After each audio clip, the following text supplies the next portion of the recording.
Bienvenue dans notre voyage spirituel d'aujourd'hui, où nous abordons un sentiment universellement éprouvé, mais souvent mal compris, la colère. Cette émotion négative, si elle est mal gérée, peut semer la destruction, mais lorsque nous l'approchons avec sagesse, elle peut nous enseigner et nous transformer. Que dit alors la Bible sur la colère?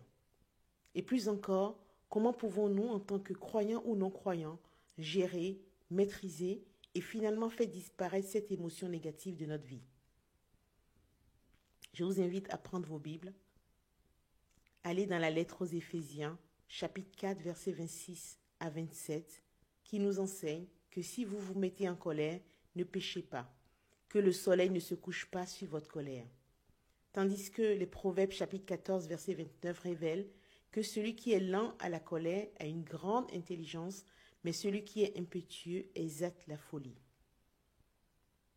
Ces passages nous invitent non à fuir notre colère, mais à la comprendre, à la maîtriser et à ne pas la laisser nous contrôler ou nous conduire au péché.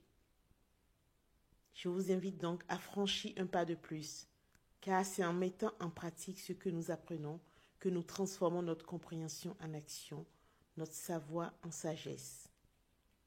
Je vous invite à présent à passer à l'action, à agir, à devenir acteur ou actrice de votre propre changement. La première action que je vous propose à mettre en pratique, c'est de commencer par reconnaître votre colère.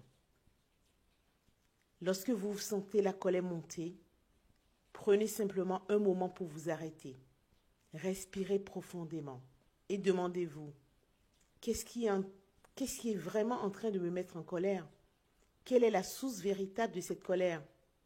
Cet exercice paraît simple, mais il est puissant pour vous aider à prendre du recul et à éviter une action impulsive. Car souvent, la colère est un symptôme d'un problème plus profond. Nos peurs, nos frustrations, nos douleurs.